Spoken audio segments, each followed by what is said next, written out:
we make sure that they are seeing properly, then we get into more specifics of the actual visual training for tennis. So assuming that they have 20/20 vision, whether naturally or with correction, then what happens? How do we start this process of training them to see the ball better? Really, it all starts with a coach. Go to your coach and ask them, what do they know about visual training?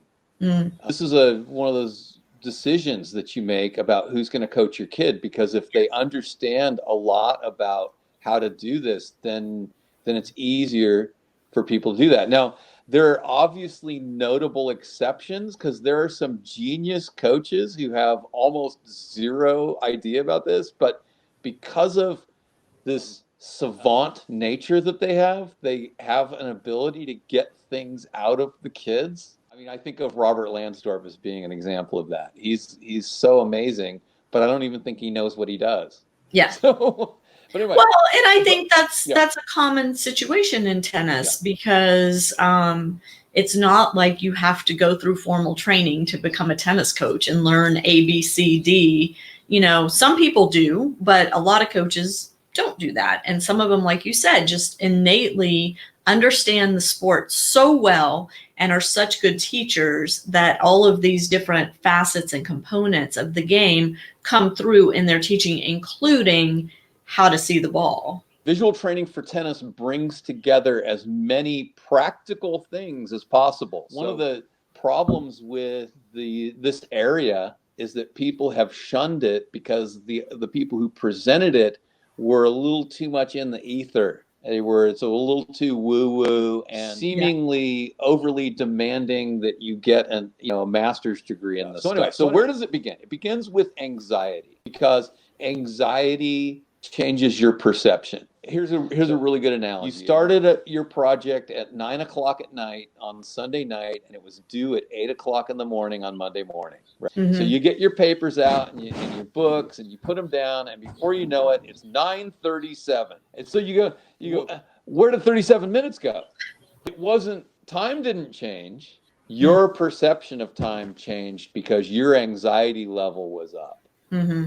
So the minute hand starts looking like the second hand. And that's the experience that many, many players have when they go onto the court. They're anxious. And there are things that coaches do that make students more anxious. And there are things that parents do.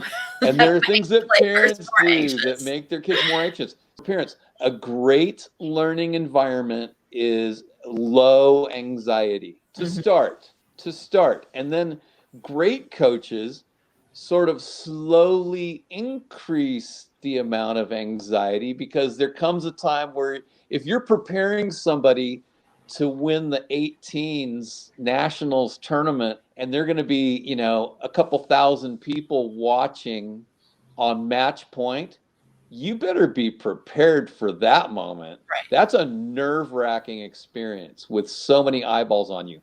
But you can slowly ratchet it up. And the day-to-day training experience, it ought to be very low key.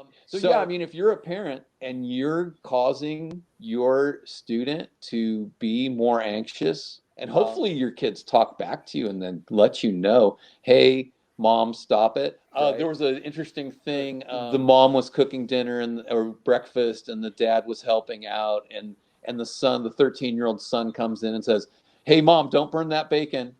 Yeah. Hey, Dad, make sure you run the blender, for a full minute, right? And then the mom says, don't you think we know how to cook breakfast? Right. And the son says, yeah, well, now you know how I feel when I'm about to go to my match. Yeah. So all of this anxiety, again, getting back to the visual training, because I want to stay focused here. Yeah. Anxiety on the part of the player can definitely impact how they are seeing the ball. And so let's talk about some specific things, Bill, that players can do to kind of override that anxiety, that adrenaline rush, whatever it is, and really make sure that once they set foot on the match court, they are mentally, physically, and otherwise prepared to see the ball the best they can and to perform the best they can. That's great. One of the most timeless concepts of all time is you play like you practice. Your mental preparation to go into practice ought to resemble your mental preparation to go to play. Take time. Take time to stop and think about, okay, what do I want to accomplish at tennis today? First, I want to warm up my eyes, and then I'm going to warm up the rest of my body. And then what does that mean, warm up my eyes?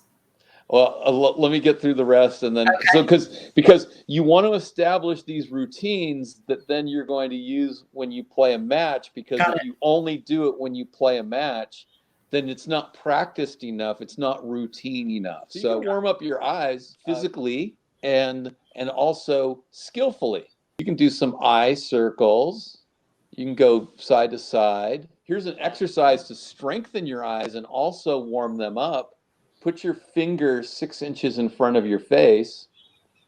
Focus until you get to where you can see your fingerprint.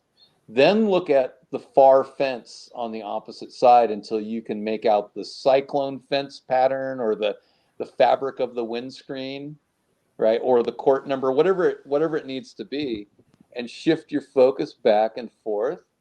Because now your ability to track and focus on the ball is going to be improved. One thing that I do at the beginning of every lesson with every player at every level is we start by tossing a few balls back and forth, nice and easy, to set the tone of relaxation. This is something I learned from Ken DeHart. So just playing catch. Yeah, toss the ball back and forth. Get yourself tracking the ball while it's going very slowly. And then have some really small rallies. Let your eyes get acclimated to the moving object. Because a lot of times what people do is they go straight to the baseline and they hit the ball as hard as they can. 1-shot rally, 2-shot rally, 1-1, 3-1, 1-2, 1-1. And so then you're setting yourself up for frustration at that point. So, starting with a little ball tossing, having a little really choked up rally from a couple feet from the net, then going into a little short court. And as soon as I say short court, then a lot of coaches and parents, the alarm bells go off in their mind. I will never do that, right? I will never, ever, ever do short court. Well, okay, fine, but you're missing out on an opportunity to warm up your eyes. Now, short court can be done poorly. If you look at any teenager, just about any teenager is capable of doing short court very poorly. Because the assumption is, this is so easy, I don't have to try. But when I'm training my juniors, I'm like, no. Short court is an opportunity for you to get your racket perfectly centered in your racket and train that sort of almost perfection, tracking the ball when it's not coming very challenging, so that you're using extremely precise footwork to track that ball into the ideal part of your racket, which varies depending on what level you are. That's a side topic. But use short court as a way to be extremely precise, and it will pay off for you. But otherwise, it's a waste of time if you're just lollygagging out there. Then, go further back in the court and have some easier rallies before you move back. Somebody made an interesting observation the other day about how when pros practice, they give each other a lot of really nice balls to hit. Yeah.